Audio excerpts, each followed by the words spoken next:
서울과 대구, 경남, 창원 등에서 고령자가 독감 백신을 맞은 뒤 잇따라 숨져 전국에서 백신 접종 뒤 사망한 사례가 28건으로 늘었습니다.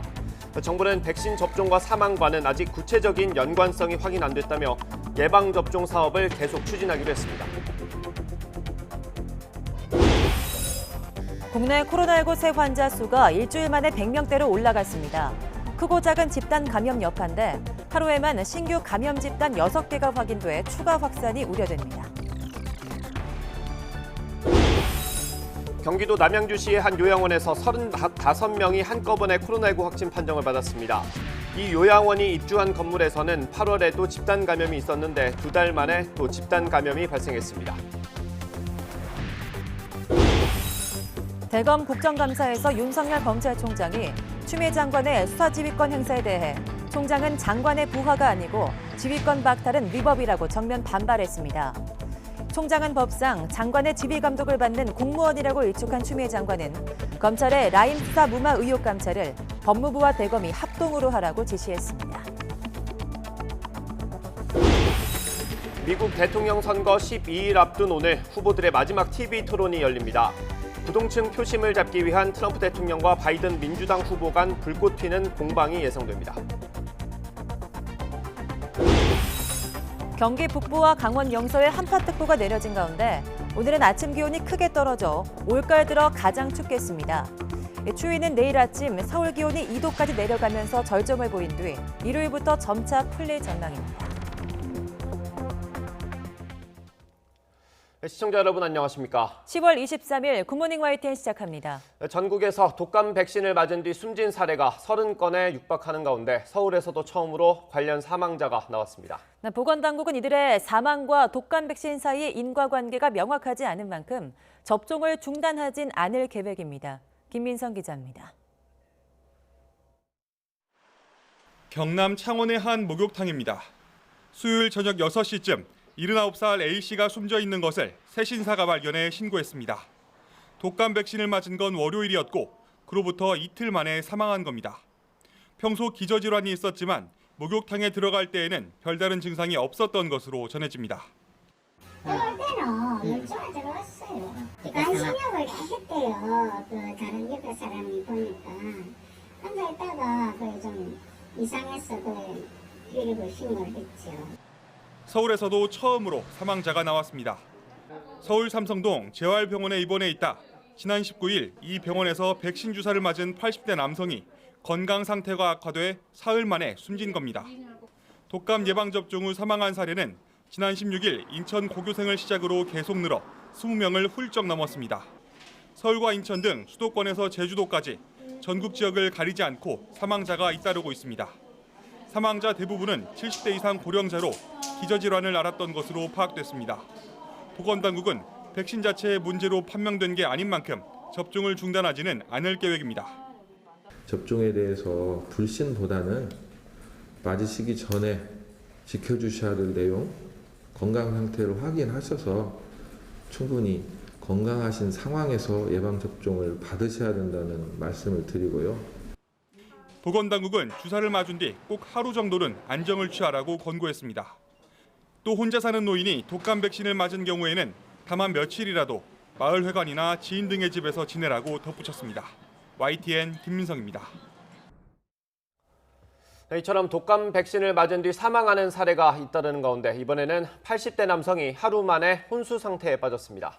다만 전문가들은 고령과 기저질환 등을 보면 백신 때문이라고 섣불리 판단할 수 없다고 경계했습니다. 부장원 기자입니다. 지난 20일 독감 예방주사를 맞은 뒤 하루 만에 갑자기 의식을 잃은 85살 김모 씨. 구급대와 의료진의 노력으로 맥박은 돌아왔지만 여전히 혼수 상태에 빠져 있습니다.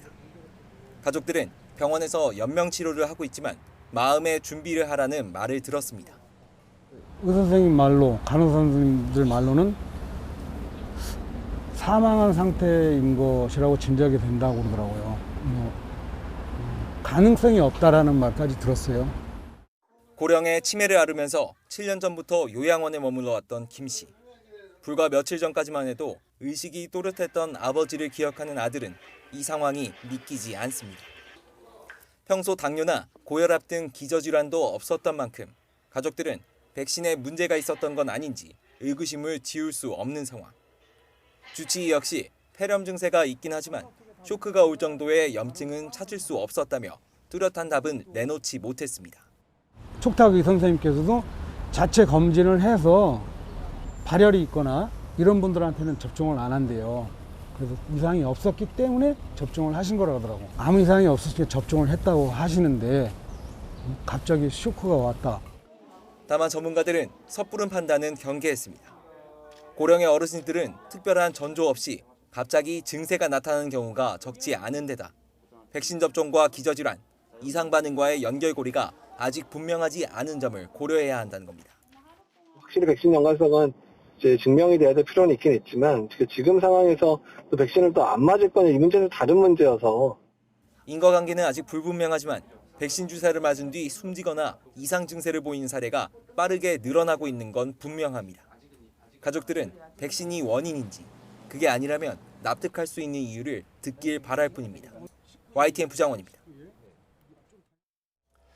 국회 보건복지위원회 국정감사에서는 예방접종 중단을 놓고 여야가 공방을 벌였습니다. 일단 정부는 백신과 사망의 연관성이 낮다면서 접종을 계속하는 게 오히려 안전하다는 입장을 재확인했습니다. 네, 의협은 기자회견을 열고 일주일 유보를 권고하면서 사실상 정부 입장에 반대했습니다. 이형원 기자입니다. 국회 보건복지위원회 국정감사는 독감 백신 안전성 여부에 집중됐습니다. 백신을 맞은 뒤 사망자가 잇따르는 상황에서 접종을 계속해도 되는지가 도마 위에 오른 겁니다. 접종 중단을 대안으로 생각하기에는 그건 너무나 리스크가 크다. 저는 뭐 그렇게 보는데 동의하십니까? 정말로 다 해보니까 이상 없고 검수를 했다고 해야만 국민들이 안심하고 너나 나와서 맞을 수 있지 않겠나 생각이 좀 듭니다. 저는 특단의 조치가 있어야 됩니다. 정부는 상온 노출과 흰색 입자 논란부터 접종 후 사망까지 잇따른 문제에 고개를 숙였습니다. 백신 관련해서 올해 좀 여러 가지 불미스러운 일들이 있어서 정말 죄송스럽습니다. 전 과정에 대해서도 여러 부처가 좀 관련이 되어 있는데 그 부분을 다시 한번 면밀히 들여다보도록 하겠습니다. 다만 최근 속출한 사망과 백신 사이 연관성에는 선을 그었습니다. 아직까지는 예방접종으로 인한 사망이라고 설명되지는 않았고 관련성은 굉장히 낮다라는 게 피해조사반의 검토 의견이었습니다. 부검을 통해 정확한 사망 원인을 밝히는데 2주 정도 걸릴 거라면서도 그 사이 예방접종을 중단해서는 안 된다고 거듭 강조했습니다. 인플루엔자 자체로 인한 사망도 1년에 3,000명 가까이 사망을 하신 걸로 추정을 하고 있습니다. 또 인플루엔자로 인해서 다른 기저질환이 악화가 돼서 사망을 하실 수 있기 때문에 반드시 접종을 하시는 게 안전하다라는 말씀드리고요. 이런 정부 입장과 달리 의사협회는 앞으로 일주일 동안 접종 유보를 권고했습니다. 환자와 의료진이 안전하게 접종할 수 있는 환경이 마련돼야 한다는 건데 그 전에 접종을 원하면 보건소나 국립의료기관으로 안내할 방침이라고 전했습니다. YTN 이영훈입니다. 이런 가운데 일부 지자체는 자체 판단으로 백신 접종을 보류하기 시작했습니다. 서울 영등포구 보건소는 관내 의료기관에 독감 백신 접종을 보류하라는 문자 메시지를 전송했습니다. 메시지에는 관내에서 숨진 환자가 접종했던 백신의 상품명과 제조번호와 함께 변동사항이나 지침이 내려오는 즉시 안내하겠다는 설명이 포함된 걸로 전해졌습니다. 코로나19 신규 확진자 수가 일주일 만에 100명대로 올라갔습니다. 국내 발생 환자만 104명으로 4주 만에 최고 수준입니다. 네, 크고 작은 집단 감염 여파인데요. 하루에만 신규 감염 집단 6건이 확인돼 추가 확산이 우려됩니다. 이여진 기자가 보도합니다. 일주일 만에 신규 확진자 수는 다시 세 자릿수를 기록했습니다. 국내 발생 환자가 100명을 넘은 건 9월 24일 이후 거의 한 달 만입니다. 경기 광주시 SRC 재활병원과 관련하여 20명이 추가 확진되어 현재까지 누적 확진자는 총 106명입니다. 기존 집단에서 이어지는 추가 확진자에 새로운 집단 감염이 곳곳에서 상당수 발생한 영향이 큽니다. 신규 집단 감염은 지난 한 주 14건, 22일 하루에만 6건이 확인됐습니다. 서울은 관악구 산모 스포렉스 수영장, 경기는 군포시 의료기관과 안양시 요양시설 관련, 충남은 충남대병원, 부산은 온 요양병원이 새로운 집단 감염 사례로 파악됐습니다. 이들 집단을 통해 확인된 확진자는 60명이나 됩니다. 눈에 띄는 건 신규 집단 감염도 의료기관이 절반을 차지한다는 점입니다. 집단 격리가 이뤄진 헤드락 요양병원과 SRC 재활병원 사례를 봐도 의료기관 감염, 특히 노인병원 경우는 우려되는 부분이 많습니다. 며칠 간격으로 여러 지역의 요양병원, 노인주간보호센터 등에서 집단 감염이 이어지고 있습니다. 정부는 월요일부터 수도권 요양시설의 종사자와 이용자 16만 명에 대한 전수조사에 착수했는데 서울의 한 요양병원에서 종사자 1명이 확진된 것으로 나타났습니다. 서울 소재 병원 30개소 종사자 2,746명에 대해서 코로나19 검사를 시행하였으며 영등포구 소재 요양병원 종사자 1명이 확진되어 해당 병원에 방역조치와 검사를 진행하고 있습니다. 전국 요양병원과 시설, 정신병원 8천여 곳에 대해서도 방역실태 종합점검이 이뤄지고 있어 시간이 갈수록 미처 점검하지 못한 곳에서 더 많은 확진자가 나올 가능성도 배제할 수 없습니다. YTN 이여진입니다. 경기도 남양주시의 한 요양원에서 어제 35명이 한꺼번에 코로나19에 감염됐습니다. 네, 이 요양원에 입주한 건물에서는 지난 8월에도 코로나19 집단 감염이 있었는데요. 2달 만에 또다시 집단 감염 사태가 발생했습니다. 최재민 기자가 보도합니다. 한 층 전체가 불이 꺼졌습니다. 이 건물에 입주해 있는 요양원에서 35명이 무더기로 코로나19 확진 판정을 받아 요양원이 일시 폐쇄된 겁니다. 어제 아침 80대 입소자가 확진 판정을 받은 직후 방역당국이 요양원에 대한 전수 검사를 했습니다. 그 결과 34명이 추가로 확진 판정을 받았습니다. 입소자 22명, 종사자 12명입니다.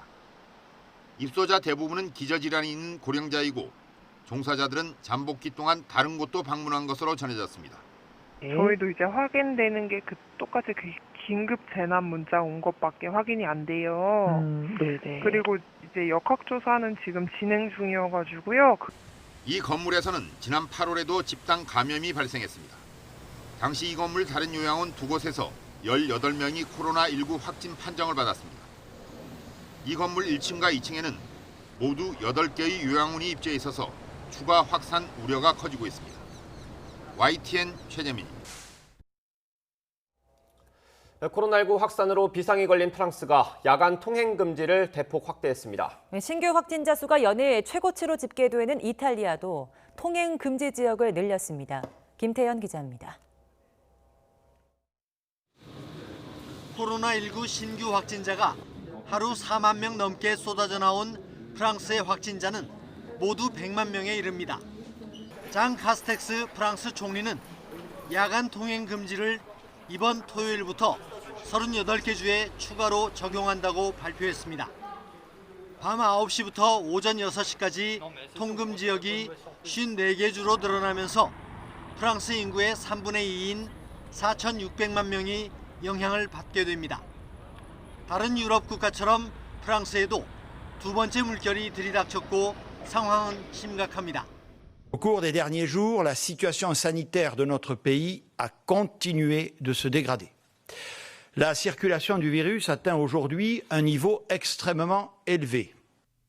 프랑스에서는 지난달 처음으로 하루 신규 확진자가 1만 명을 넘었고 10월 들어 2만 명, 3만 명대로 급증한 뒤 이제 4만 명까지 넘었습니다. 베랑 보건부 장관은 하루 확진자가 곧 5만 명이 될 수도 있다고 경고했습니다. 신규 확진자가 연일 최고치로 집계되는 이탈리아도 야간 통행 금지가 확대됩니다. 밀라노와 나폴리 일대에 이어 수도 로마도 자정부터 오전 5시까지 통금을 시행합니다. 이탈리아의 신규 확진자는 전날 15,000명에 이어 다시 가장 많은 16,000명으로 늘어났습니다. 하루 사망자도 136명으로 약 5개월 만에 가장 많았습니다. YTN 김태현입니다. 박능우 보건복지부 장관이 의사 국가고시 재응시는 없다고 다시 한번 못 박았습니다. 국민의힘은 정부의 대응이 감정적이라며 질타했지만 박 장관은 법과 원칙의 문제라며 단호한 입장을 보였습니다. 최민기 기자입니다. 국감장에 출석한 박능우 보건복지부 장관은 의사 국가고시 재응시는 불가하다는 기존 입장을 재확인했습니다. 앞서 대한의사협회가 의료 현안을 다룰 의정협의체 구성 이전에 의사 국시 문제부터 해결하라고 요구했지만 손을 그은 겁니다. 박 장관은 협의체 구성과 국시 재응시는 관련이 없는 사안이라고 못 박았습니다. 협의체 구성하는 거하고는 일단 관계가 없는 일을 들고 나왔다 생각하고 있습니다. 국민의힘은 의사 인력 수급 문제를 고려하면 재응시가 필요하다며 정부의 대응을 질책했습니다. 주호영 원내대표는 국시가 정상적으로 시행되지 못하면 의료 인력, 나아가 군의관 숫자가 부족해질 것이라며 단순히 감정적으로 대응할 문제가 아니라고 지적했습니다. 원래 의사 수가 2천 수백 명이 줄어들면 그분들이 인턴 레지던트 거쳐서 군의관 갈 때는 그 수만큼 모자라는 건 아닙니까? 예, 그 군의관 수가 꼭 그만큼 다 필요한 건 아니기 때문에 집단적으로 거부하는 것이 잘못됐지만은 국가기관은 감정을 가져서는 안 된다고 생각을 합니다. 반면 더불어민주당은 철저히 법과 원칙대로 대처해달라고 주문했습니다. 강병원 의원은 이는 감정적인 문제가 아닌 공정성의 문제라며 국시 구제 문제가 의정협의체 구성의 전제 조건이 돼선 안 된다고 밝혔습니다. 무슨 국가기관이 감정을 가지고서 이 문제를 대처하는 것이 아닙니다. 흔들림 없이 그 원칙을 지켜주실 것을 당부드리겠습니다. 그렇게 하시겠습니까? 박 장관은 원칙대로 하겠다면서도 모든 일이 순조롭게 진행되면 좋았겠지만 그러지 못해 안타깝다고 덧붙였습니다. 국정감사 내내 의사국시 재응시 문제를 놓고 여야가 공방을 벌였지만 정부가 또다시 불가방침을 확인하면서 갈등의 골은 더 깊어질 전망입니다. YTN 최민기입니다.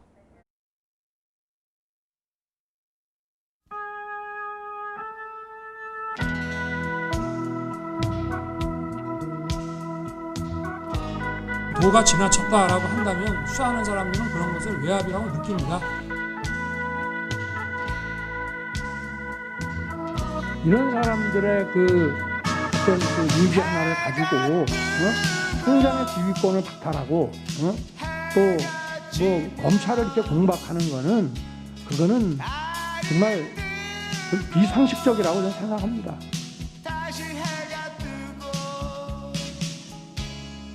나중에 어떤 인사상 책임을 지고 그 내부에서 좀 혼나고 좀 야단 맞고 이러는 것이지 위법은 아닙니다. 내부 저희 규정상으로도. 그래서 저는 그런 책임은 제가 감수할 생각을 했는데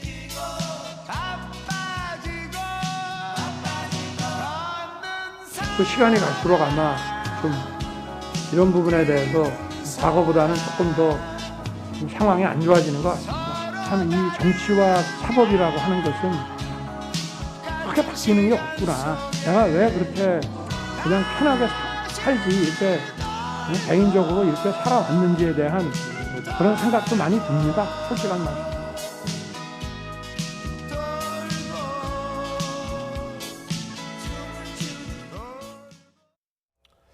어제 대검찰청 국정감사에서 여당인 더불어민주당은 윤석열 검찰총장에게 선택적 정의라고 질타하면서 이중적인 모습을 보이고 있다고 강하게 비판했습니다. 윤석열 총장은 작심한 듯 여당을 향해서 과거엔 자신을 이렇게 대하지 않았다고 지적하면서 물러서지 않았는데요.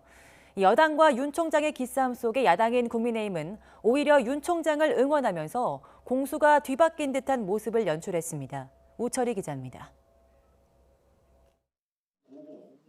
더불어민주당에서 윤석열 때리기에 앞장선 건 과거 윤 총장을 정의로운 검사로 칭송했던 박범계 의원입니다. 관심 가지는 사건은 무한히 수사하면서 정작 서울중앙지검장 시절 옵티머스 사건에 대해서는 무혐의 처분을 내리는 이중적인 모습을 보였다고 강하게 비판했는데 윤 총장도 듣고만 있진 않았습니다. 너무나 우리 윤석열 총장 사랑은 어리어리 느낄 때 선택적 정의라고 생각합니다. 그것도 선택적 의심 아니십니까? 과거에는 안 그러셨지 않습니까? 과거에는 저에 대해서 안 그러셨지 않습니까? 윤 총장을 향해 여당은 전방위 공세를 펼쳤습니다. 답변이 좀 길어지자 태도 지적은 물론 하나를 물으면은 10개를 답을 합니다. 말을 바꿨어요. 저는 등산으로 잘못 들었습니다. 잠깐요. 위원장님, 저런 태도를 급기야 고성까지 난무했습니다. 검찰에서 수사하다가 사람을 패죽인 거 하고 또 이게 경우는 좀 다르지 않나 생각합니다. 김봉현이 질문하고 조용히 하세요. 제 질문입니다. 제가 말한 태도가 그거예요. 국민의힘 분위기는 정반대였습니다. 답변 시간을 충분히 주는 건 물론 윤 총장에게 질의보다는 한마디로 고생이 많다는 응원을 보내는데 많은 시간을 할애했습니다. 그럼 제가 보면 우리 총장님이 이제 사기꾼 범죄만큼도 취급을 못 받는 것 같은 느낌이 들어요. 심지어 왜 살아있는 권력을 수사해서 문재인 대통령은 물론 정권의 눈밖에 났느냐는 말을 하면서 위로하기까지 했습니다. 살아있는 권력 수사하라. 그 말 고지고대로 믿으셨어요? 이 지금 날벼락 맞는 거 아닙니까? 그 빈말이에요. 그거 반어법이에요. 하지만 추미애와 윤석열 그리고 여와 야의 대치가 어느 때보다 치열했던 법제사법위 국정감사는 공방에만 그쳤을 뿐 한 발짝도 앞으로 나아가진 못했습니다. YTN 우철입니다. 윤석열 총장은 또 총장은 법무부 장관의 부하가 아니라며 추미애 장관의 수사 지휘권 행사가 부당하다고 비판했습니다. 네, 또 어떤 압력이 있어도 소임을 다할 거라며 거취를 둘러싼 논란도 일축했습니다. 조성호 기자가 보도합니다. 국회 국정감사에 출석한 윤석열 검찰총장은 거침없이 추미애 장관에 대한 비판을 쏟아냈습니다. 중상모략이라고 화내기 전에 사과 먼저 하라는 요구는 이해할 수 없다고 비판했습니다. 총장의 어떤 그 입장에 대한 강력한 비판인데 이 부분에 대해서는 따로 할 말이 없습니까? 전혀 사실에 근거하지 않고 제가 수사를 먼저 철저히 지시한 사람이고 중상모략이라는 단어는 제가 쓸 수 있는 가장 점잖은 단어라고 저는 생각합니다. 추미애 장관이 자신의 수사 지휘권을 박탈한 것도 위법이고 부당하다며 날을 세웠습니다. 검찰총장과 장관은 상하관계가 아니라고도 강조했습니다. 일단 법리적으로 보면은 검찰총장은 법무부 장관의 부하가 아닙니다. 특정 사건에서 총장을 배제할 수 있는 권한이 과연 있냐? 그거는 대다수의 검사들과 또 법률가들은 그거는 위법이라고 검찰청법에 위반되는 거라고 하고 있습니다. 추 장관이 지휘권을 발동한 근거 역시 상식에 맞지 않는다고 반박했습니다. 어마어마한 중형의 선고가 예상되는 그런 사람인데 이런 사람들의 그 어떤 그 얘기 하나를 가지고 총장의 지휘권을 박탈하고 또 뭐 검찰을 이렇게 공박하는 거는 그거는 정말 좀 비상식적이라고 저는 생각합니다. 다만 윤 총장은 법무부와 검찰이 혼란스러워지면 국민에게 피해가 갈 것을 우려해 법적으로 대응하지 않았다고 설명했습니다. 추 장관이 사퇴를 압박하는 것 아니냐는 질의에는 물러날 뜻이 없다는 입장을 분명히 밝혔습니다. 거취 문제는 아직 임명권자께서 말씀이 없기 때문에 또 임기라고 하는 거는 취임하면서 국민들과 한 약속이니까 어떤 압력이 있더라도 제가 할 소임은 다 할 생각입니다. 윤 총장은 임명장을 받을 당시 살아있는 권력도 철저히 수사하라고 당부한 문재인 대통령의 생각이 여전히 같을 거라고 본다고 말했습니다. 이어 힘 있는 사람에 대한 수사는 불이익을 각오하고 해야 하지만 불이익이 제도화되면 아무도 수사에 나서지 않을 수 있다며 이른바 특별수사통검사들이 요직에서 배제된 데 대해 불만을 드러내기도 했습니다. YTN 조성호입니다. 어제 대검 국정감사에서는 정치적으로 민감한 개별 사건을 놓고도 공방이 오갔습니다. 조국 추미애 전 현직 법무부 장관을 겨냥한 수사가 주로 도마 위에 올랐습니다. 네, 윤석열 총장은 자신이 조 전 장관의 낙마를 요구했다던 언론 보도에 대해서도 처음 입을 열었습니다. 이종원 기자입니다. 윤석열 검찰총장은 조국 전 법무부 장관에 대한 수사 당시 자신도 고심이 깊을 수밖에 없었다고 털어놨습니다. 조국 전 장관을 내정해가지고 임명하겠다라고 할 때 검찰총장이 압수수색을 수십여 곳에 대해서 한다라는 것, 그게 어떻게 해석되겠습니까? 이 수사를 해야 되는지 말아야 되는지에 대해서 저 개인적으로는 저도 인간이기 때문에 굉장한 번민을 했습니다. 윤 총장이 조 전 장관 낙마를 요구했다던 박상기 전 법무부 장관의 주장에 대해서도 처음으로 직접 입을 열었습니다. 조 전 장관 측 압수수색 당일 박상기 전 장관을 만난 건 사실이지만 취지가 왜곡돼 알려진 것이라고 반박했습니다. 어떻게 하면은 좀 선처가 될 수가 있겠냐라고 여쭤보셔서 만약에 여기서 그냥 사퇴를 하신다면 좀 조용해져 가지고 저희도 좀 일 처리하는데 재량과 룸이 좀 생기지 않겠나 싶습니다 하는. 이를 놓고 여야의 해석은 엇갈렸습니다. 이거 부정청탁 아니에요? 선처해달라고 한 거? 사건에 대해서 이야기를 주고받는 게 무슨 문제가 됩니까? 이게 무슨 청탁입니까? 추미애 장관 아들 수사에 대한 적절성 여부도 도마 위에 올랐습니다. 윤 총장으로부터 지휘를 일임받았다는 조남관 대검차장은 수사팀의 보완 수사를 요구했지만 결과적으로 무산됐다고 증언했습니다. 이게 보완 수사 지시 내린 사실은 있습니까? 예, 그렇습니다. 예, 어떠한 부분에 대해서 보완 수사 지시를 내렸죠?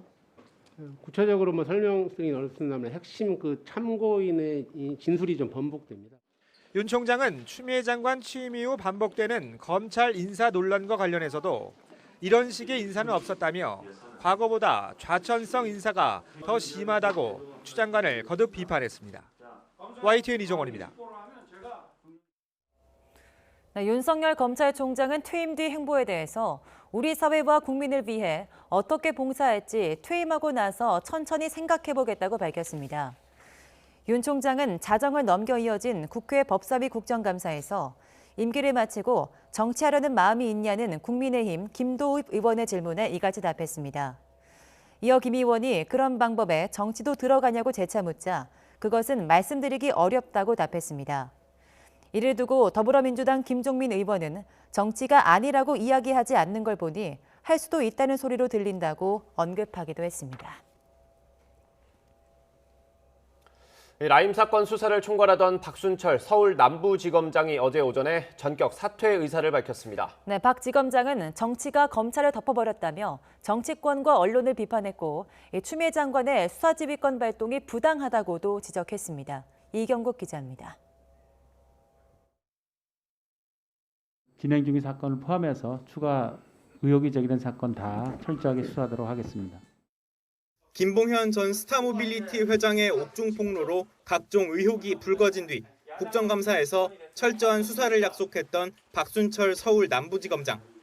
하지만 사흘 만에 검찰 내부 게시판에 글을 올려 사퇴 의사를 밝혔습니다. 정치가 검찰을 덮어버렸다.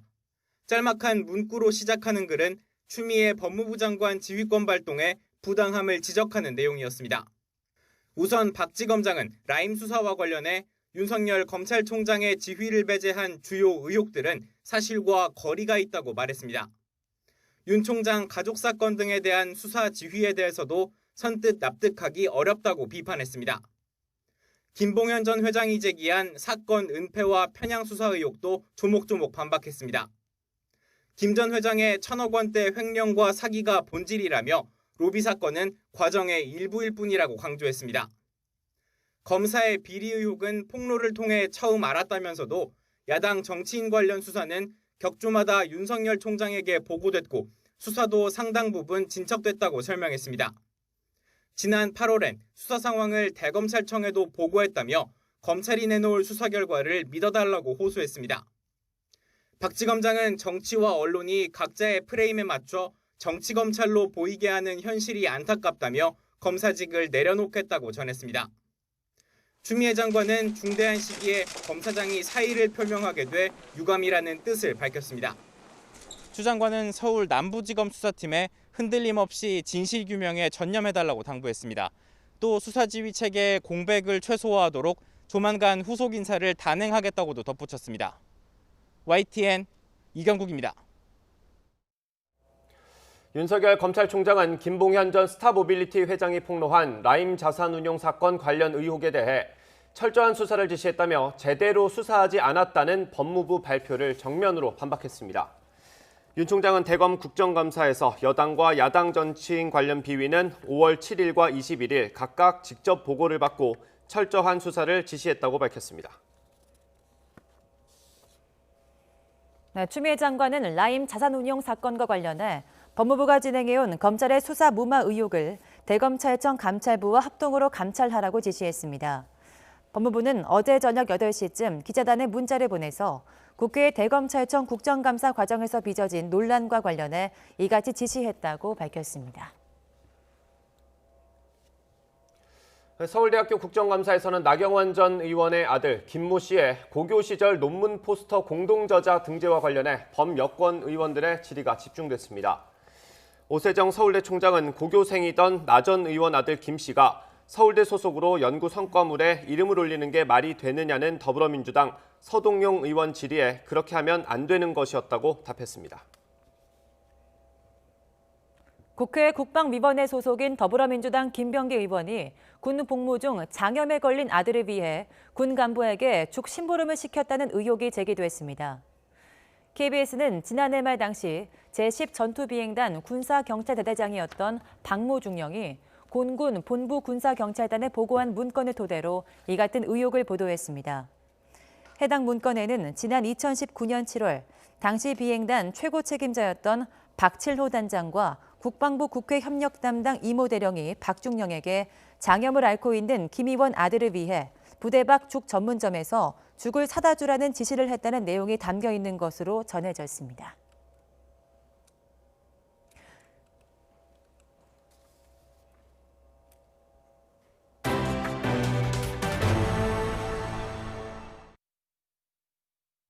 어제 올가을 첫 황사가 나타난 데 이어 오늘 아침에는 매서운 가을 추위가 찾아올 걸로 보입니다. 경기와 영서 지역에 첫 한파특보가 내려진 가운데 강원 산간에는 영하권의 추위 속에 첫눈이 오는 곳도 있겠습니다. 정혜연 기자의 보도입니다. 서울 하늘이 뿌옇게 변했습니다. 스모그에 중국 내몽골과 고비 사막에서 발원한 황사가 가세하며 나타난 현상입니다. 서울과 경기 일부의 미세먼지 농도는 오후 한때 150마이크로그램을 웃돌았고 지난 5월 11일 이후 164일 만에 미세먼지 주의보까지 발령됐습니다. 여기에 입자가 훨씬 작은 초미세먼지도 나쁨 수준을 보이며 올가을 최악의 대기질을 기록했습니다. 하지만 황사와 초미세먼지는 오래가지 못하고 밤사이 모두 사라질 것으로 보입니다. 북서쪽에서 남아한 찬 공기가 미세먼지를 밀어낼 것으로 보이기 때문입니다. 금요일 날 우리나라의 대기질은 북쪽에서 차갑고 청정한 북서쪽 기류가 내려오면서 전 권역에서 평소 수준을 되찾을 것으로 예상하고 있습니다. 공기는 깨끗해지지만 밤사이 기온이 크게 떨어지며 매서운 가을 추위가 찾아오겠습니다. 서울 기온이 영상 5도 아래에 머물며 올가을 들어 가장 쌀쌀하겠습니다. 특히 기온이 10도 이상 하강해 0도 안팎의 추위가 예상되는 경기 북부와 영서에는 올가을 첫 한파주의보가 발령됐습니다. 북서쪽에서 매우 찬 공기가 밀려들면서 전국 대부분 지역의 아침 기온이 5도 내외로 떨어지겠고 바람도 강하게 불어 체감 온도는 더욱 낮아 죽겠으니 건강관리에 유의하기 바랍니다. 때이른 추위는 주말까지 이어진 뒤 휴일 낮부터 누그러질 전망입니다. YTN 정혜윤입니다. 중부고속도로에서 관광버스와 화물차 등 사중 추돌 사고가 났습니다. 이 사고로 버스기사와 승객 등 2명이 숨지고 18명이 다쳐서 병원으로 옮겨졌습니다. 한현희 기자의 보도입니다. 대형 화물차를 들이받은 관광버스 앞부분이 완전히 부서졌습니다. 버스에 타고 있던 승객은 출입구 대신 창문에 연결한 사다리로 겨우 탈출합니다. 중부고속도로 하행선 서청주 나들목 인근에서 관광버스가 앞서가던 화물차 등을 들이받은 건 어제 저녁 6시 50분쯤.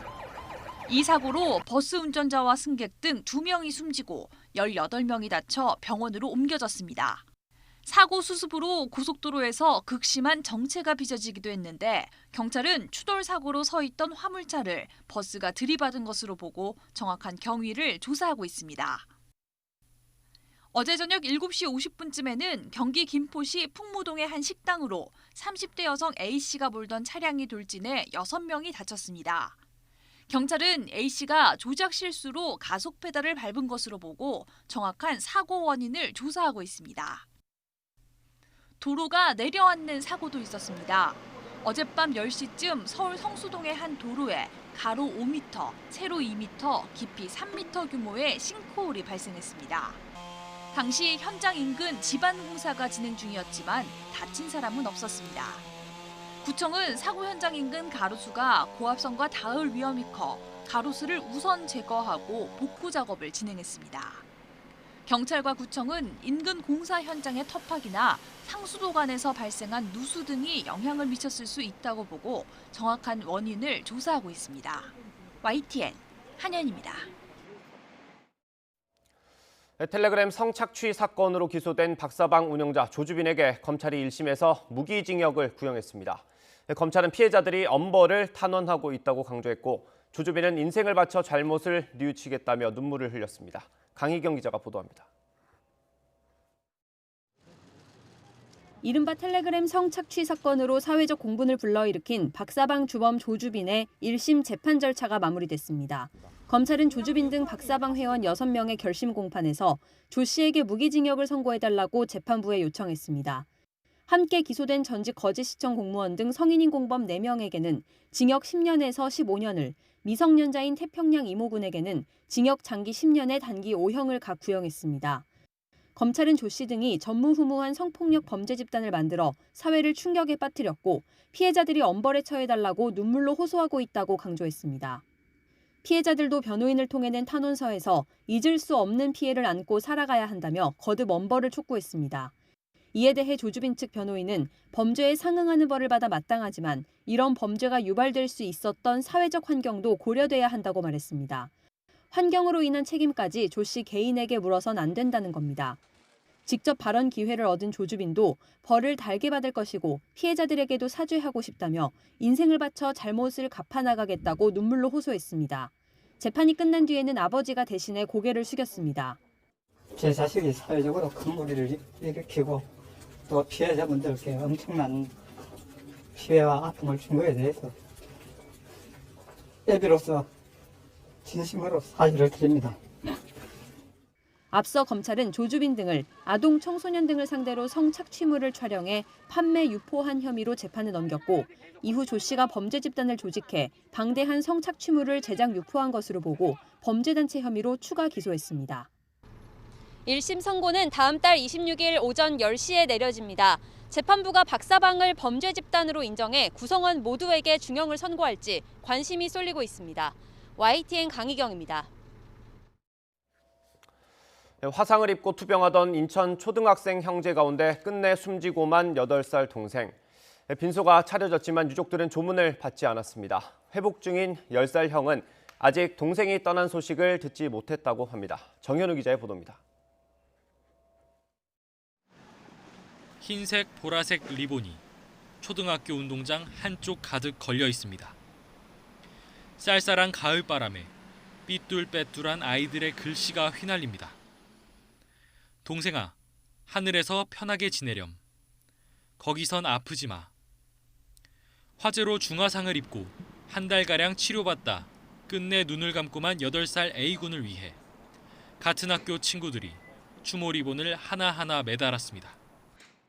추모의 글쓰기 이런 것들 추모 행사를 하면은 리본 만들기라든가 글쓰기라든가 이런 활동들을 해요. 인천의 한 병원에 마련된 빈소는 조용했습니다. 유가족이 가족 외에 외부인 조문을 받지 않기로 해 오가는 발길이 거의 없었습니다.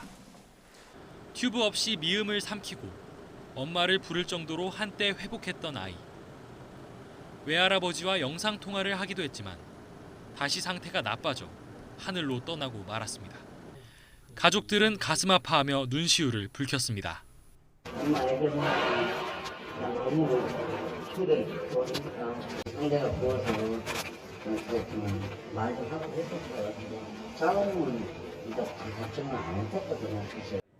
동생과 항상 붙어 다녔던 10살짜리 형은 혼자서 온라인 수업을 들을 수 있을 정도로 호전됐습니다. 하지만 아직 동생의 소식은 듣지 못했습니다. 가족들이 참아 말하지 못한 겁니다.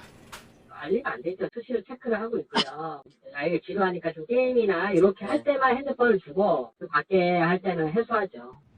인천 형제를 후원한 단체들은 3억 원 가까이 모인 기부금으로 동생의 장례비와 홀로 남은 형의 치료와 교육비를 지원할 계획입니다.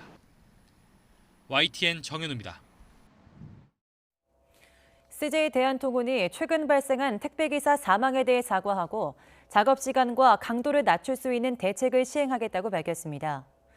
먼저 CJ 대한통운은 다음 달부터 택배 현장에 택배 분류 지원 인력 4,000명을 투입해 택배 기사들의 작업 시간을 줄이기로 했습니다. 또 내년 상반기 안에 모든 택배 기사가 산재보험에 가입하도록 하고 매년 건강검진을 지원하겠다고 밝혔습니다. 택배 노동자 사망과 관련한 CJ 대한통운의 재발 방지책에 대해서 시민사회단체가 환영의 뜻을 밝히고 정부와 정치권에 노동자 보호를 위한 추가 조처를 요구했습니다. 택배 노동자 과로사 대책위원회는 분류 작업에 인력 4,000명을 추가 투입하겠다는 발표는 택배 산업 현장의 여러 문제점을 해결하는 첫걸음으로서 의미 있는 진전이라고 평가했습니다. 택배 노동자가 처한 왜곡된 고용 환경에 대한 연속 보도입니다. 택배 기사들은 대부분 산업재해보험에 가입하지 않았고 여기에 대리점 측의 압박이 작용한다는 사실 많이 알려진 내용인데요. 이 산재법에 들어있는 독소 조항 때문인데 왜 이런 법이 만들어진 것이고 바뀌지 않은 건지 홍민기 기자가 들여다봤습니다. 서울의 한 주택가입니다. 이곳 골목골목을 누비며 물건을 배달하는 택배 기사님들, 과연 산재보험엔 잘 가입돼 있는 걸까요? 직접 만나보겠습니다. 기사님, 산재보험 가입하셨나요? 가입 안 된 걸로 알고 있습니다. 아니요, 저도 아직 가입돼 있지 않고 있습니다. 아니요, 안 돼 있습니다. 가입했다는 기사를 찾기가 힘듭니다. 지난 3년 동안 산재보험 적용 제외 신청서, 즉 산재 혜택을 받지 않겠다고 한 택배기사는 10명 가운데 6명꼴. 계약서도 쓰지 않은 채 일하는 기사들까지 따지면 실제는 더 많을 것으로 추정됩니다. 왜 이런 건지 법을 들여다보겠습니다. 2008년 도입된 14개 직종 특수고용 노동자들을 위한 산업재해보험법. 입사와 동시에 의무 가입되고 보험료를 회사가 부담하는 일반 노동자 산재보험과 달리 보험료를 사업주와 노동자가 반반씩 내도록 한 데다 노동자가 신청하면 보험을 들지 않아도 된다는 예외 조항까지 뒀습니다. 모든 특수고용 노동자들이 한꺼번에 가입하면 업계 부담이 커진다는 이유에서였습니다. 택배 대리점도 기사들도 당장 매달 내야 하는 보험료가 부담돼 산재보험 적용 제외 신청서를 쓰는 게 관행이 됐고 배송 물량을 주지 않거나 재계약 안 해주겠다고 압박해 신청서를 강요하는 대리점도 생겨났습니다. 이거 안 쓰면 어떻게 된다라고는 잘 하지는 않는데 그렇게 안 해도 안 쓸 수 없는 분위기 자체예요, 현재. 몇몇 소장들은 이제 이런 거 안 쓰면 재계약 자체가 안 된다. 대리점이 이런 식으로도 얘기를 하고. 정부와 국회는 지난 2013년부터 산재보험 의무화 법 개정을 추진했지만 번번이 무산됐습니다. 기업 부담이 커진다며 강하게 반발한 업계의 입김이 작용했던 겁니다. 택배 근로자처럼 굉장히 많은 근로자들을 채용해가지고 일을 해야 되는데 사고가 발생할 확률도 굉장히 높다. 이제 사고가 발생하면은 산재 요율이 올라가서 계속 비용이 증가가 되니까 예외가 있어야 된다. 뭐 이런 얘기가 먹혀들었겠죠. 노동계는 늦었지만 이제라도 법 개정에 속도를 내야 한다고 강조합니다. 사측이 보험료를 부담하게 하고 적용제외 신청서 자체를 없애는 등 독소조항 3개부터 바꿔야 한다는 겁니다. 특수고용직으로 분류할 게 아니라 금기법상 노동자직까지 인정해야 되지 않을까. 궁극적으로 전국민 고용보험처럼 노동력을 제공하고 보수를 지급받는 모든 노동자에게 산재보험의 적용을.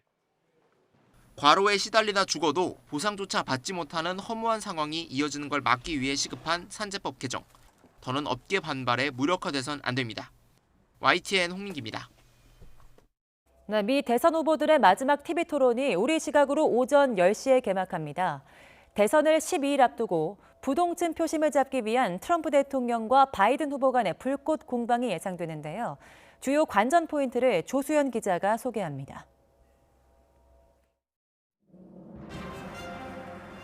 트럼프 대통령과 바이든 후보의 마지막 TV 토론은 테네시주 벨몬트대에서 열립니다. 미 동부 시간 22일 밤 9시부터 90분 동안 진행되는데요. 사회를 맡은 NBC 방송 크리스틴 웰커가 6가지 주제를 제시했습니다. 코로나19 대응과 미국 가정, 인종, 기후변화, 국가안보, 그리고 리더십입니다. 각 주제당 15분씩 배정돼 양측이 2분씩 답변하고 토론을 이어가는 방식입니다. 1차 토론 당시 끼어들기와 비방이 난무했던 상황이 되풀이되지 않도록 두 후보가 얼마나 절제력을 발휘할지 주목됩니다. 후보들의 태도와 자세, 표현력 하나하나가 부동층 표심에 영향을 미칠 수 있기 때문입니다. 미 대선 토론위원회는 각 후보에게 주어지는 2분간의 답변 시간에는 상대방이 방해하지 못하도록 마이크를 차단하기로 했습니다. 6개 주제 가운데 우리로서는 국가안보에 가장 관심이 쏠립니다. 양측의 전반적인 외교안보 기조에 관한 발언이 예상되는데 한반도 관련 언급이 나올 수도 있습니다. 구체적인 대북 노선을 드러낼지도 지켜볼 부분입니다. 올해 미국 사회는 코로나 사태와 인종 갈등이 맞물린 전례 없는 혼돈 속에서 대선을 치르게 됐습니다. 이 상황을 잘 안정화시켜 이끌어 나갈 적임자가 누구일지에 대한 미국민의 판단이 백악관의 새 주인을 결정할 것으로 보입니다. YTN 조수연입니다. 서리가 내린다는 절기 상강인 오늘, 때이른 가을 추위가 기승을 부리고 있습니다. 현재 경기 북부와 강원 북부, 또 산간 지역에는 한파주의보가 내려진 가운데 대관령의 기온이 0도 선까지 내려갔고요. 찬바람이 불면서 체감 온도는 영하 4도까지 뚝 떨어졌습니다. 서울 기온도 6.2도로 어제 같은 시각보다 7도가량 낮아 무척 쌀쌀합니다.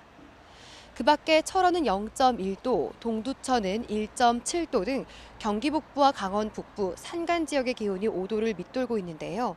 특히 기온이 크게 떨어진 강원 산간에는 올 가을 첫눈이 내릴 가능성이 있습니다. 낮 동안 전국이 대체로 맑겠지만 강원 동해안에만 비가 조금 내리겠습니다.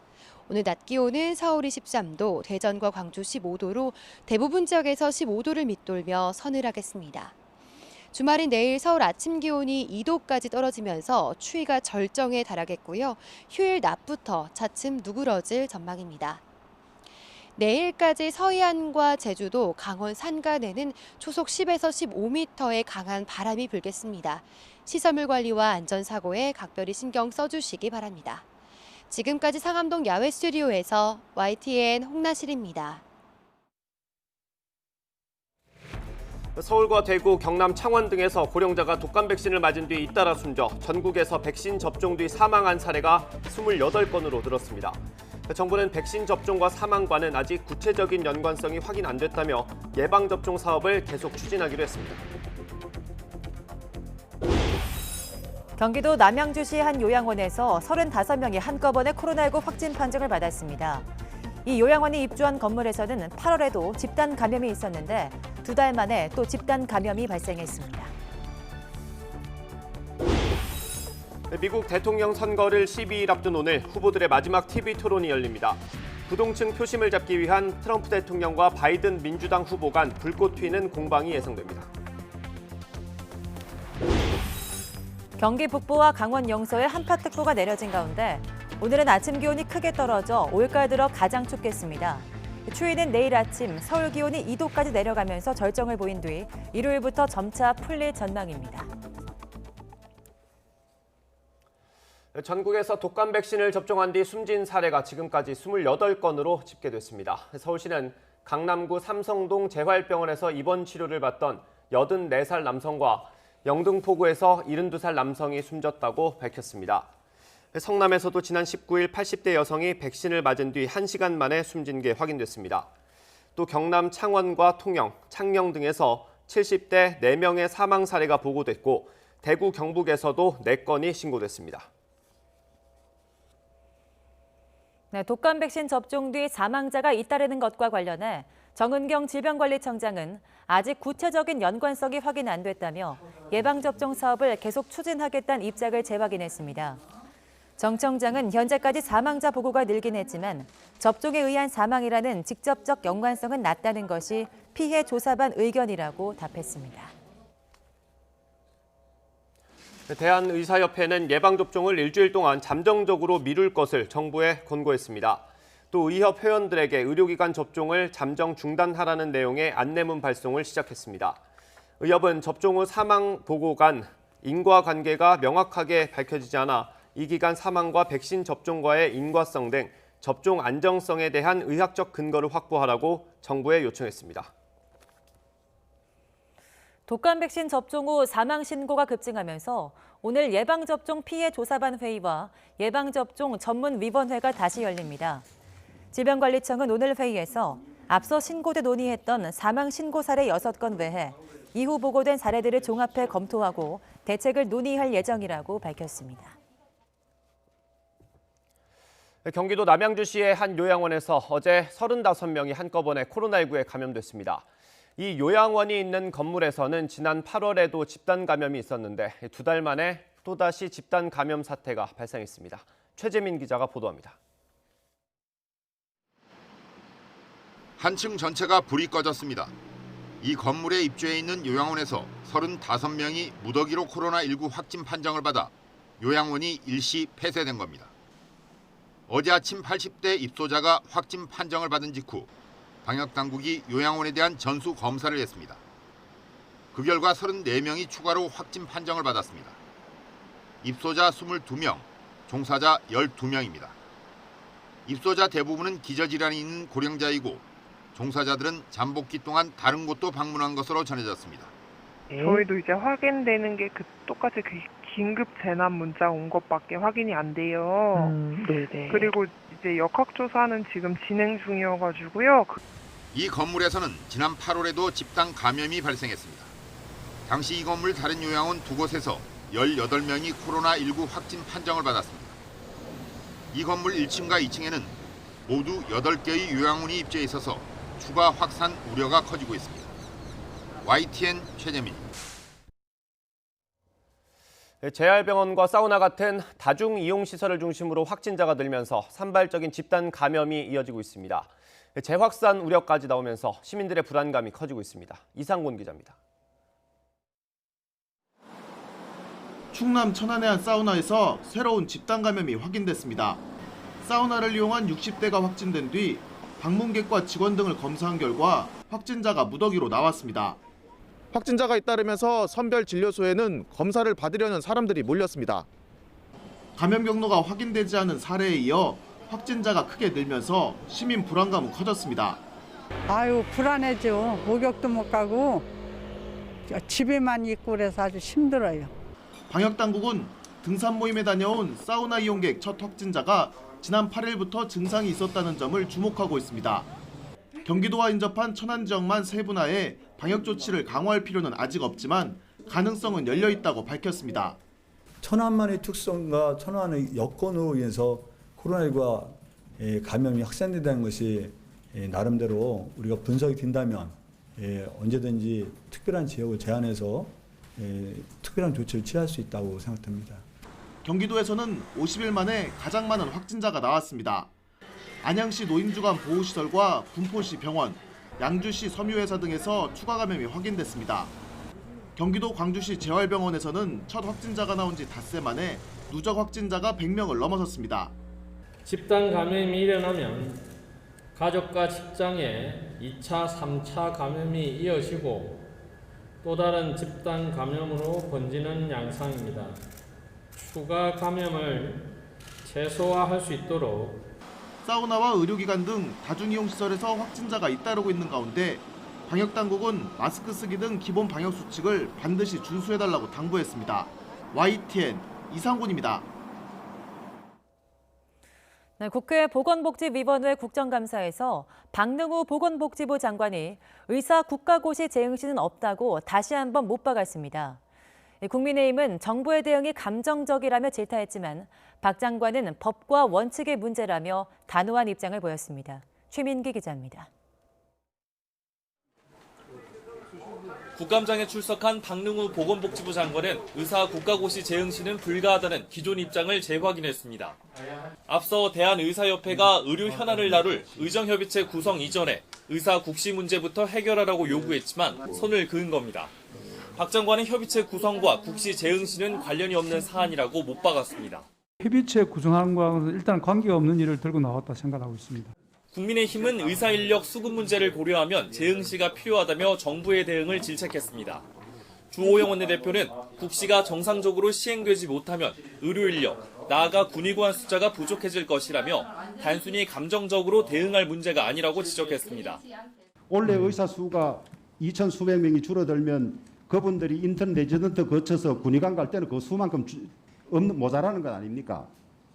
예, 그 군의관 수가 꼭 그만큼 다 필요한 것은 아니기 때문에 집단적으로 거부하는 것이 잘못됐지만은 국가기관은 감정을 가져서는 안 된다고 생각을 합니다. 반면 더불어민주당은 철저히 법과 원칙대로 대처해달라고 주문했습니다. 강병원 의원은 이는 감정적인 문제가 아닌 공정성의 문제라며 국시 구제 문제가 의정협의체 구성의 전제 조건이 돼서는 안 된다고 밝혔습니다. 무슨 국가기관이 감정을 가지고서 이 문제를 대처하는 것이 아닙니다. 흔들림 없이 그 원칙을 지켜주실 것을 당부드리겠습니다. 그렇게 하시겠습니까? 박 장관은 원칙대로 하겠다면서도 모든 일이 순조롭게 진행되면 좋았겠지만 그러지 못해 안타깝다고 덧붙였습니다. 국정감사 내내 의사국시 재응시 문제를 놓고 여야가 공방을 벌였지만 정부가 또다시 불가 방침을 확인하면서 갈등의 골은 더 깊어질 전망입니다. YTN 최민기입니다. 네, 코로나19는 호흡기 가운데 폐 손상이 치명적인 것으로 알려졌습니다. 국내 연구진이 코로나19 감염 환자 몸에서 면역 물질이 정상세포를 공격하는 사이토카인 유발 단백질을 발견했습니다. 향후 코로나19를 포함한 감염성 질병 진단과 치료에 도움을 줄 것으로 기대됩니다. 이정우 기자입니다.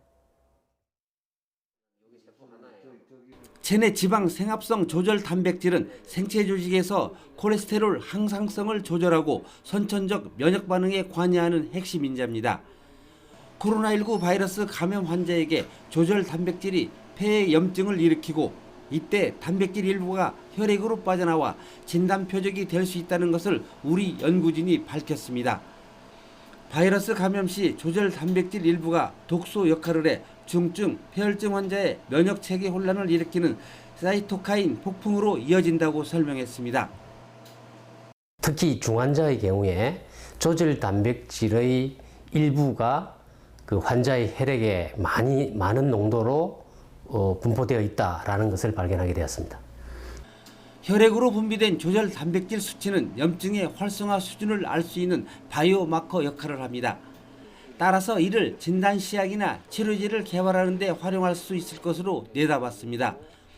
노인성 그 질환의 대부분은 염증에서 출발하게 되는데 노인성 질환의 진단이나 치료에도 응용할 수 있다 이렇게 말씀드릴 수 있습니다.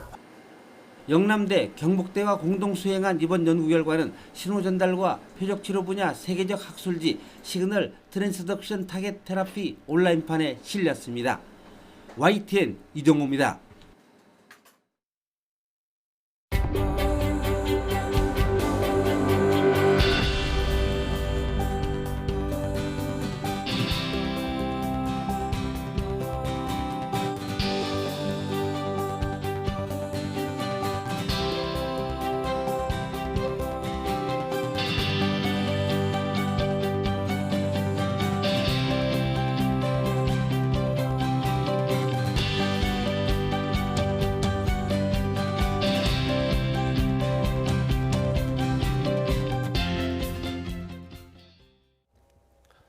어제 대검찰청 국정감사에서 민주당 박범계 의원은 윤석열 총장이 삼성 바이오로직스 관련 수사 당시 삼성 일가인 중앙일보 사주를 만나고 중앙지검장 당시에는 옵티머스 사건에 대해 무혐의 처분을 내리는 등 선택적 정의를 보였다고 질타했습니다.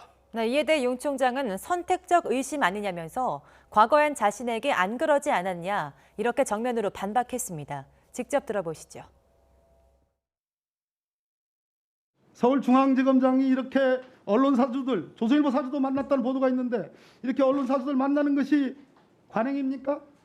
과거에는 많이 만난 거로 저는 알고 있고요. 저는 오히려 그렇게 높은 사람들 잘 안 만났고 제가 이분들 만났냐고 여쭙는 부적절하게 겁니다. 처신한 적 없습니다. 너무나 우리 윤석열 총장 잘 아는 어린이 느낄 때 선택적 정의라고 생각합니다. 저는 그렇게 생각하지 않습니다. 그리고 삼성 수사 철저하게 했습니다. 안타깝게도 그건 오후에 계속 제가 이어갔습니다. 안타깝게도 윤석열이 갖고 있는 정의감, 공정심 이 부분에 대한 의심을 낳게 되었습니다. 그것도 선택적 의심 아니십니까? 과거에는 안 그러셨지 않습니까? 윤석열 총장 어제 작심 발언을 쏟아냈는데 이런 말도 했습니다. 이 여당에서 사퇴 압박이 있을 때에도 문재인 대통령이 끝까지 임기를 지키라는 메시지를 전했다고 언급했습니다. 네, 구체적으로 누구를 통해 이런 메시지를 받았는지는 밝히지 않았는데요. 청와대는 사실 여부에 대한 입장을 내지 않겠다고 밝혔습니다. 이승배 기자입니다. 추미애 법무부 장관이 수사 지휘권을 발동하며 윤석열 검찰총장과 충돌할 때마다 여당에서는 사퇴 압력이 이어졌습니다. 정치적 행동을 하려거든 검찰에서 나오라는 겁니다. 대검찰청 국정감사에 출석한 윤 총장을 향해서도 여당은 압박을 계속했습니다. 대통령과 법무부 장관을 상대로 나는 당신들 부하가 아니야. 나는 국민들하고 한번 논쟁을 해볼 거야. 이런 식으로 풀면 안 됩니다. 이건 정치행위예요. 그거는 옷 벗으시고 정당에 들어오셔서 정치적으로 논쟁을 하셔야 됩니다.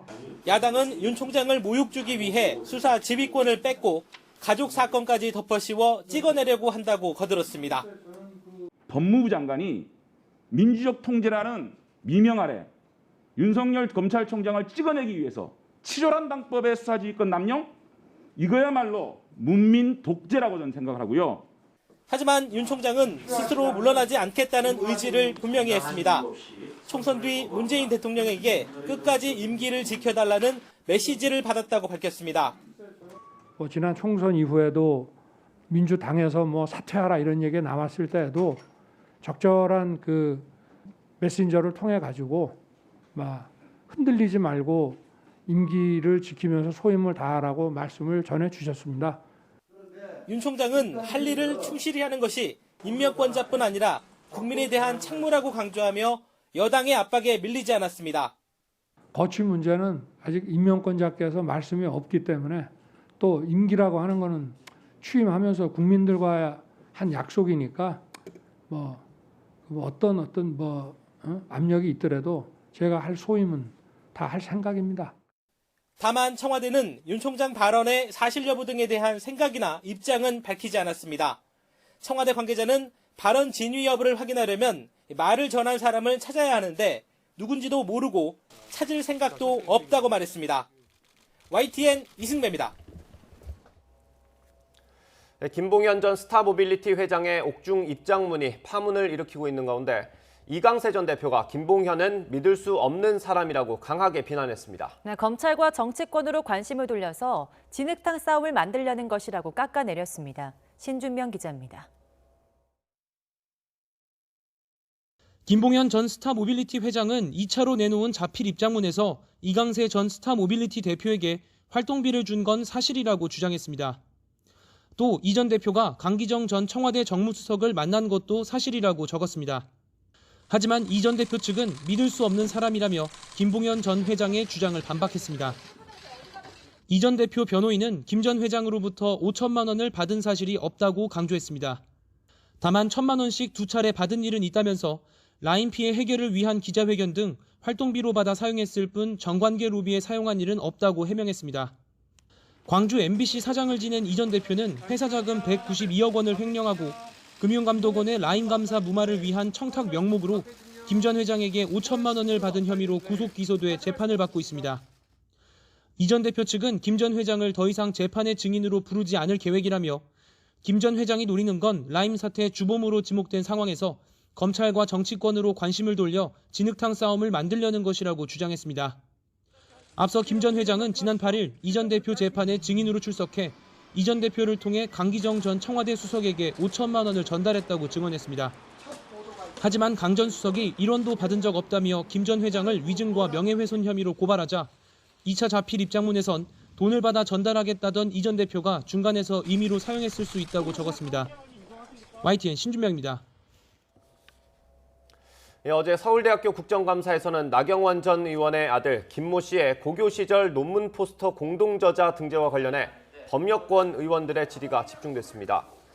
오세정 서울대 총장은 고교생이던 나 전 의원 아들 김 씨가 서울대 소속으로 연구 성과물에 이름을 올리는 게 말이 되느냐는 더불어민주당 소동용 의원 질의에 그렇게 하면 안 되는 것이었다고 답했습니다. 성윤모 산업통상자원부 장관이 월성원전 1호기 관련 감사원 감사 과정에서 공무원들이 자료를 무더기로 삭제한 데 대해 유감을 나타냈습니다. 하지만 감사 결과가 정책 추진엔 영향을 미치지 않을 것이라면서 월성 1호기 재가동은 불가능하다는 입장을 거듭 강조했습니다. 보도에 이광엽 기자입니다. 지난해 11월 일요일 밤 산업부 국장의 지시를 받은 공무원이 400개 넘는 문서를 대량 삭제해 감사원 감사를 방해한 것으로 드러났습니다. 성인모 산업부 장관은 국정감사에서 자료 삭제가 조직적으로 이루어진 게 아니냐는 추궁에 대해서는 직원 스스로 한 행동이라고 선을 긋고 사과를 나타냈습니다. 장관님, 지금도 국정과제 추진을 위한 적극 행정이었다고 이 답변에는 변함이 없으신가요? 지금 말씀하신 거에서 그 공무원들이 자료를 삭제한 거에 대해서는 유혈을 막론하고 유감스럽게 생각을 합니다. 성 장관은 자료 삭제에 대해 감사 결과를 통해 뒤늦게 알았다면서 기관장으로 책임질 일이 있으면 회피하지 않겠다는 입장을 보였습니다. 산업부는 월성 1호기 조기 폐쇄에 대한 감사 결과가 정책 추진에는 아무런 영향을 미치지 않을 것이라는 점을 분명히 했습니다. 저희들은 감사원 지적이 경제성 평가 변수 선정 등에 있어 일부 기술적 검토가 미흡했던 사안이 있고 감사원의 지적이 있습니다만은 그렇다고 해서 이 경제성 평가 자체를 부정하고 있다고 생각하지 않습니다. 연구 정지가 단행된 월성 1호기의 재가동은 불가능하다는 점을 원전 사업자인 한국수력원자력 측도 확인했습니다. 연구 정지가 된 그런 발전소에 대해서 재가동을 할 수 있는 근거가 없기 때문에 정부하고 협의 없이 사업자인 한수원이 단독으로 이걸 재가동하는 것은 어렵다고 판단하고 있습니다. 이번 감사원 감사 결과를 놓고 여야 의원들은 열띤 공방을 펼쳤습니다. 월성 1호기 자체가 폐쇄하는 게 타당했느냐 타당하지 않았느냐라고 하는 문제입니다. 이것이 탈원전 정책에 대한 문제가 아닌 것이고요. 특히나 절차의 공정성을 강조한 이 정부입니다. 그런데 증거인멸, 조작, 이것이 공정입니까? 앞서 감사원은 월성 1호기의 경제성이 불합리하게 낮게 평가됐다고 결론을 내리면서도 조기 폐쇄 자체의 타당성은 판단을 유보해 이를 놓고 정치적 공방이 계속될 것으로 보입니다. YTN 이광규입니다. 김정은 북한 국무위원장이 한국전쟁에 참전했다가 숨진 중공군 유해가 묻힌 열사능원을 2년 만에 찾았습니다. 중공군 참전 70주년을 기념한 참배인데 미중 갈등과 미 대선을 앞두고 북중 우호 관계를 과시하기 위한 행보로 풀이됩니다. 황혜경 기자가 보도합니다. 김정은 위원장이 평안남도 회창군에 있는 중국인민지원군 열사능원을 참배했습니다. 한국전쟁에 참전했다 숨진 마오쩌둥의 장남 마오아닝의 묘에 헌화도 했습니다. 지난 2018년 7월 정전협정 체결 65주년을 맞아 참배한 이후 2년여 만입니다. 경의하는 최고 용도자 동지께서는 중국인민지원군의 조선전선 참전은 조국 해방 전쟁의 위대한 승리에 역사적 기여를 했다고 하시면서 김 위원장이 처음 중공군 열사능원을 참배한 건 집권 2년 차였던 2013년 7월로 정전협정 60주년을 기념해 이루어졌습니다. 하지만 북중 관계가 소원해지면서 이듬해에는 참배는커녕 중공군 참전에 대한 언급조차 하지 않았습니다. 이후 다시 해빙 분위기가 조성되자 2015년에는 화환을 보냈고 2018년과 올해에는 직접 참배에 나선 겁니다. 또 코로나로 인해 북중 국경은 막혀 있지만 양국 정상 간 친서 외교도 활발해 최근 한 달여 동안 5차례나 축전과 답전이 오가기도 했습니다. 미국하고 이렇게 막히고 또 남북 관계도 막히고 이러면서 중국하고 기존의 그런 관계들을 회복하면서 지내는 것이 북한 입장에서 훨씬 더 국익에 더 유리하거든요. 미국하고 중국하고의 그 갈등은 지속될 수밖에 없고 당연히 지금 북한을 좀 관리해서 나아가는 것이 훨씬 더 유리합니다. 한편으로는 김 위원장이 매년 7월 정전협정 체결일을 계기로 북중 우호를 과시해온 반면 올해는 굳이 중공군 참전일을 기념해 10월에 열사능원을 방문한 건 미 대선을 목전에 두고 미국을 의식한 행보라는 분석도 나오고 있습니다. 대북 제재와 코로나, 수해까지 삼중고에 처한 북한이 내년 1월 8차 당대회를 불과 70여일 앞두고 북중 우호 행보를 통해 돌파구를 마련할 수 있을지 주목됩니다. YTN 황혜경입니다. 국제사회의 대북 제재가 강화된 이후 북한이 현금을 얻기 위해서 해킹에 집중하고 있다고 미국이 밝혔습니다. 미국 법무부는 북한이 사이버 해킹 능력을 외화를 훔치는 데 사용하는 독특한 행태를 보이고 있다고 말했습니다. 보도에 김상우 기자입니다. 지난 8월 말 미국 법무부는 북한 해커와 관련해서 280개의 계좌를 몰수하는 소송을 전격 제기했습니다. 지난해 9월과 7월 각각 250만 달러와 27만 달러 규모의 가상화폐를 훔치고 중국인을 통해서 돈 세탁한 혐의입니다. 존 데머스 미 법무부 국가안보 담당 차관보는 화상 세미나에서 지난 2년간 14건 정도의 북한 관련 해킹 사건을 조사한 결과를 밝혔습니다. 데머스 차관보는 미국의 안보 위협이 되고 해킹 능력을 갖춘 러시아와 중국, 이란 등과는 달리 북한은 독특하게 은행과 돈을 훔치는 데 해킹 능력을 사용하고 있다고 지적했습니다. 그러면서 사이버는 비대칭적인 형태의 힘이기 때문에 훈련받은 해커가 있다면 작은 국가도 효과적으로 사용할 수 있는 도구라면서 북한은 핵과 미사일 개발로 인한 제재에 따라 통화가 부족해서 해킹을 현금을 얻는 데 집중하고 있다고 설명했습니다. 이어 북한 해커 그룹이 2016년 방글라데시 중앙은행 계좌에서 8,100만 달러, 우리 돈 약 973억 원을 훔친 사례를 덧붙였습니다. 스파이 활동 등을 위해 해킹에 나서는 다른 국가들과는 매우 다르다는 것입니다. 데머스 차관보는 특히 중국은 북한의 돈 세탁을 돕는 등 사이버 작전과 사이버 인프라를 지원함은 물론 전문적인 지식 공유와 교육 측면에서도 지원이 있을 가능성이 크다고 주장했습니다. YTN 김상호입니다.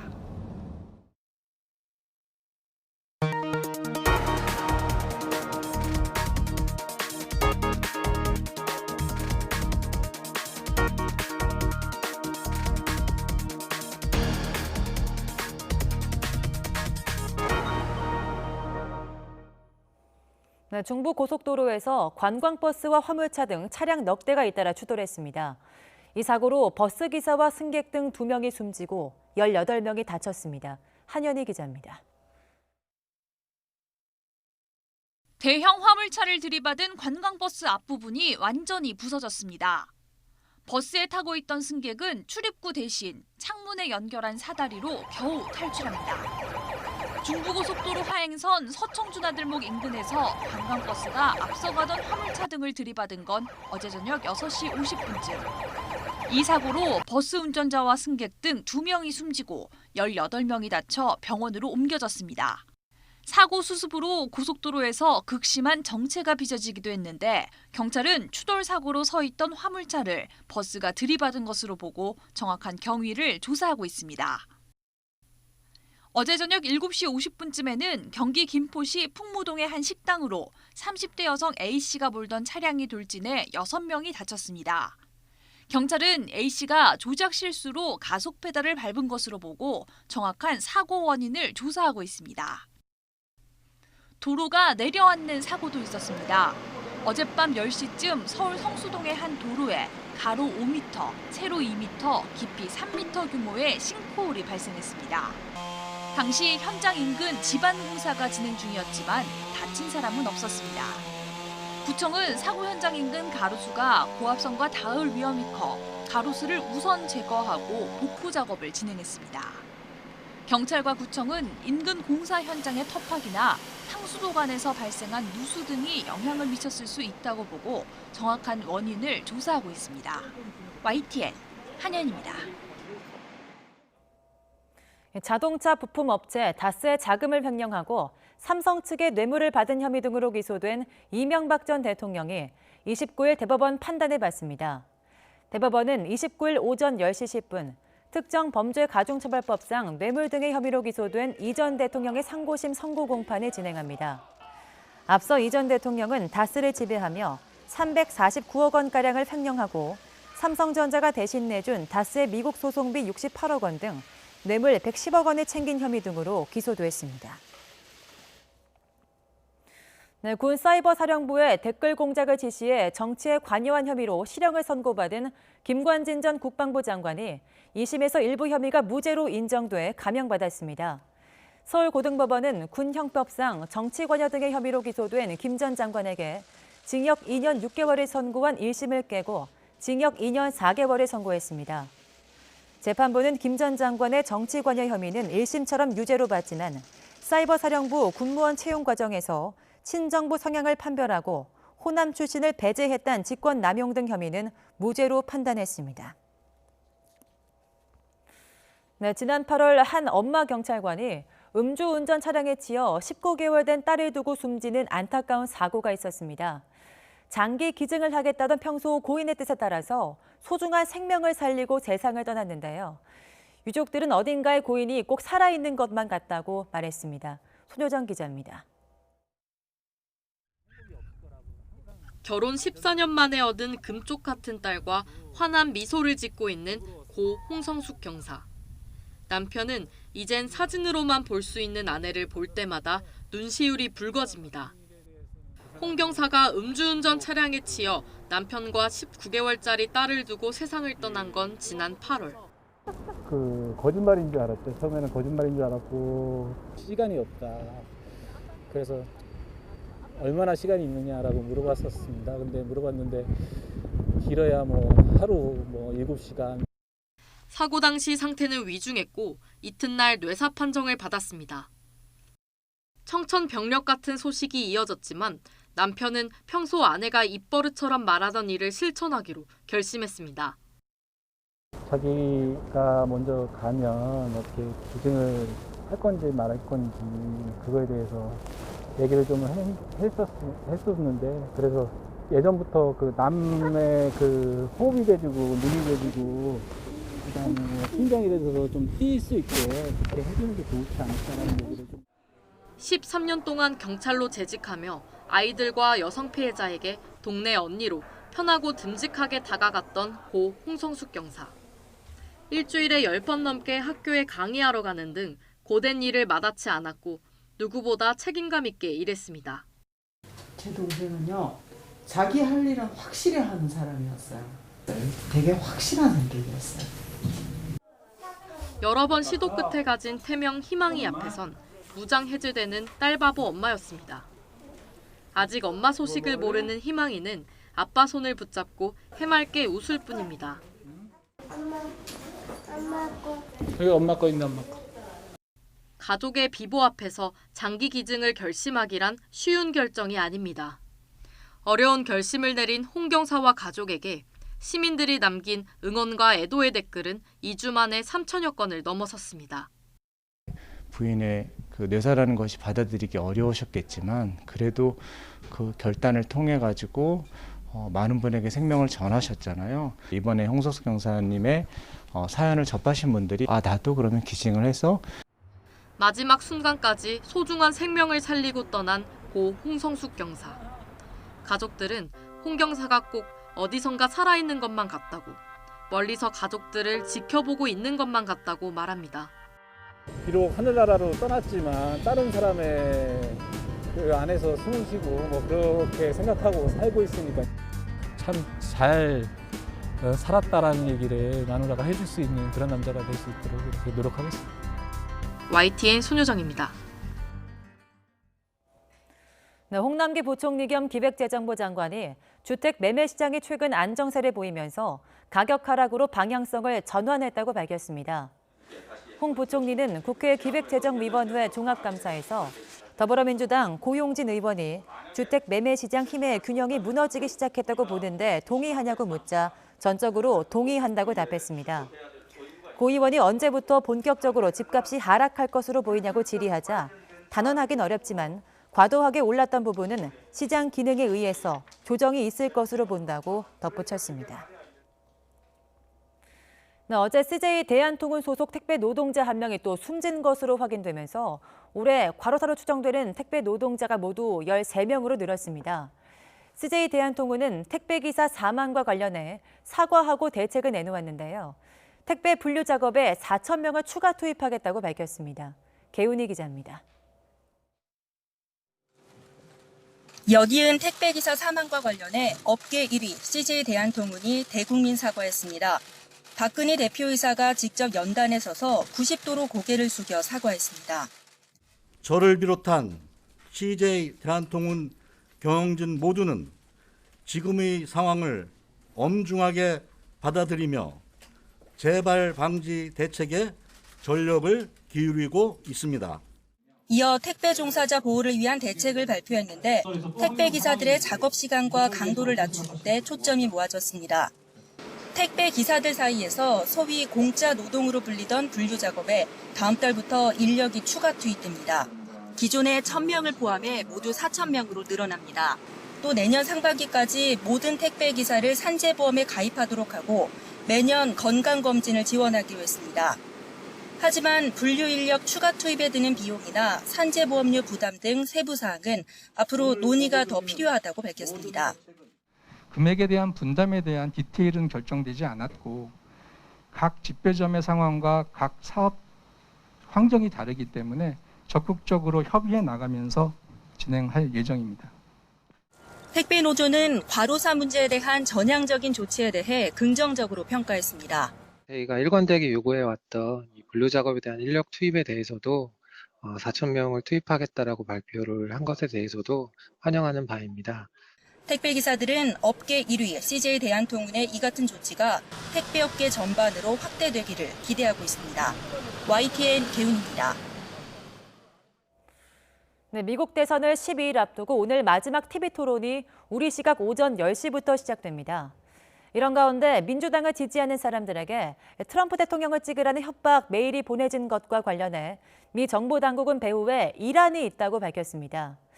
이란이 트럼프 대통령의 낙선을 위해서 역공작을 펴고 있다는 주장인데요. 민주당은 편향적 발표라고 반발했습니다. 이동환 기자입니다. 미 정보 당국 수장들이 대선을 10여일 앞두고 긴급 기자회견을 열어 이란과 러시아가 미 대선에 개입하고 있다고 밝혔습니다. Good evening. We would like to alert the public that we have identified that two foreign actors, Iran and Russia, have taken specific actions to influence public opinion relating to our elections. 이란과 러시아가 미국 유권자의 등록 정보 일부를 확보한 사실을 확인했으며 이를 통해 가짜 정보를 퍼뜨려 혼란을 유도하고 민주주의에 대한 신뢰를 훼손하려 한다고 주장했습니다. 특히 최근 민주당 지지자들에게 보내진 협박 이메일의 배후에 이란이 있다고 주장했습니다. We have already seen Iran sending spoofed emails designed to intimidate voters, incite social unrest, and damage President Trump.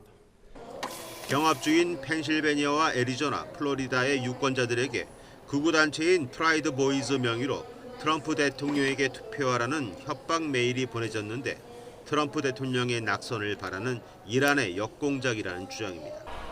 하지만 이를 입증할 구체적인 증거가 제시되지 않은 가운데 민주당 측은 편향적인 발표라고 반발했습니다. 유권자에 대한 협박을 외부로만 돌리고 있다며 국내외를 불문하고 자유로운 투표를 위협하는 어떤 시도도 용납하지 않겠다고 밝혔습니다. 미 국가정보국과 FBI는 4년 전 대선처럼 러시아가 SNS를 통해 거짓 정보와 선전을 퍼뜨려 대선에 개입하는 일이 다시는 없도록 하겠다고 밝혔지만 이번 대선에도 외부 개입 의혹은 또 불거질 것으로 보입니다. YTN 이동원입니다. 트럼프 미국 대통령이 대선에서 패배할 경우 불복할 가능성을 지속해서 시사해온 가운데 로버트 오브라이언 백악관 국가안보보좌관이 대선이 공정하게 치러지면 트럼프 대통령이 결과를 수용할 것이라고 밝혔습니다. 오브라이언 보좌관은 메인주로 이동 중 인터뷰를 통해 트럼프 대통령이 패배하면 권력을 이양할 것으로 확신한다며 이같이 밝혔습니다. 굿모닝 YTN 60초 후에 계속됩니다.